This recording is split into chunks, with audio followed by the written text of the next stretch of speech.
Hello Capricorn, Sun, Moon, Rising, and Venus signs. Kamusta kayo? Sana po nasa mabuti kayong kalagayan. Welcome back po sa Star Tarot.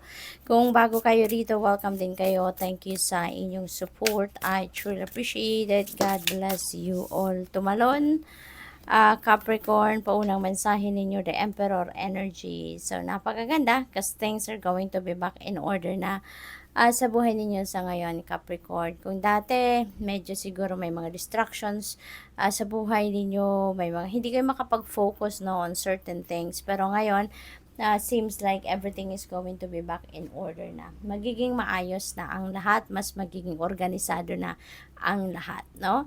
What else? Nine of Swords. Ayan. So, ang iba siguro sa inyo dito is experiencing stress, anxiety, no? Depression, maaaring ganon. Pero, siguro ang pinoproblema ng iba sa inyo dito, it's just because of overthinking and overanalyzing things. Pero parang hindi naman talaga existing siguro ang problema na ito, no? So, siguro nag-anticipate lang kayo dito at kaya gano'n na lang yung worry ninyo because maybe you're thinking of different scenario, no? Iba't iba sigurong senaryo ang naiisip ninyo dito kaya medyo as in naguguluhan talaga kayo, no? To the extent ng iba sa inyo siguro having sleepless nights, hindi makapag-focus, hindi makakain ng maayos, hindi makatulog ng maayos because of this overthinking and overanalyzing, okay? What else? We have Nine of Cups. Napakaganda naman. Nine of Cups is about happiness. This is about falling in love. Napakaswerte din ito. Lalo-lalo na pagdating naman sa mga wishes ninyo, mga pinapangarap ninyo, mga minimithi ninyo sa buhay that might come to fruition na sa ngayon. Kaya you will be feeling ecstatic, you will be feeling excited and happy dahil meron ng matutupad na mga wishes kayo at this time. Okay? Kung single naman kayo, maybe you're going to fall in love na sa ngayon. You may enter a new love and romantic relationship na at this time. At saka, this is synchronicity. Dalawang 9. So, 9 of Swords, 9 of Cups. So, this is 99. So, I suggest you please look up for the meaning of number 99 for more guidance po. Okay? So, what else? We have 5 of Pentacles. Sa Five of Pentacles energy, maaring ang iba sa inyo dito is experiencing financial difficulty. Maaring merong mga financial constraints no, na nararanasan ng iba sa inyo dito. Kaya maaring yun ang pinoproblema ng iba sa inyo. So that could be related to this Nine of Swords. No? So, pwede rin na ano to, may connection si Five of Pentacles sa Nine of Swords kasi maaaring yun ang existing ninyong problema. Probably ganun din ang sitwasyon ng iba. Nakulang kayo sa pera, maybe there are financial obligations no, na kailangan punuan, pero maaaring kulang kayo ng resources sa ngayon. No? So, kaya maaaring ganyan ang pinoproblema ng iba sa inyo. We have Nine of Wands. So, tatlo na yung 9 natin. 9 of Wands, 9 of Cups at 9 of Swords. So, this is angel number 999.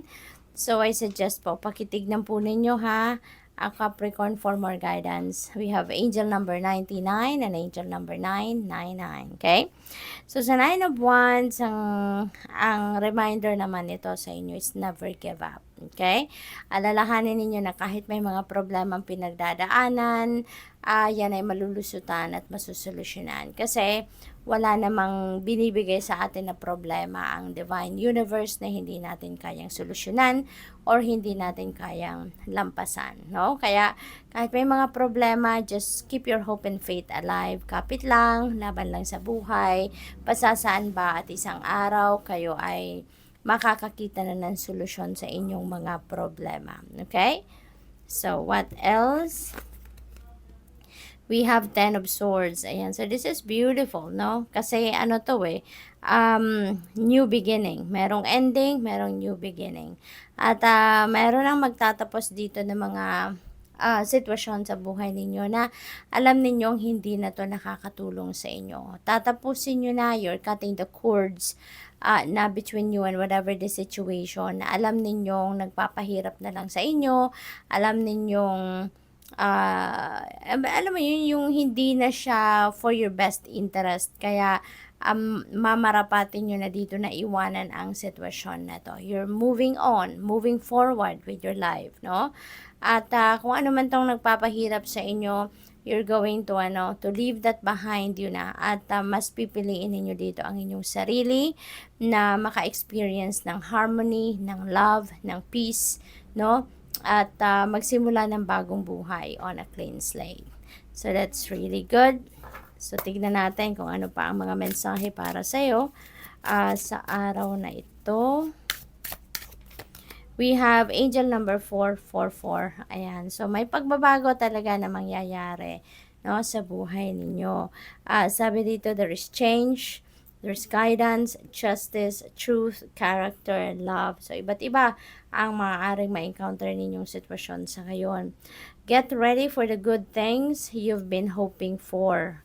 You were born for a higher calling. Put your energy into going toward your ambitions, and the universe will align itself to provide you with the right people, circumstances, and resources to make things happen. Ayan. So, kung ano man yung mga ambisyon ninyo, ano man yung mga dreams ninyo, ano man yung mga minimithi ninyo sa buhay, provided that you take action para matupad ninyo ang mga yan, you can expect that God is going to send you people, resources, and whatever it is that you may need para ma-carry out ninyo yung mga balak ninyong gawan, yung mga kagustuhan ninyo, no?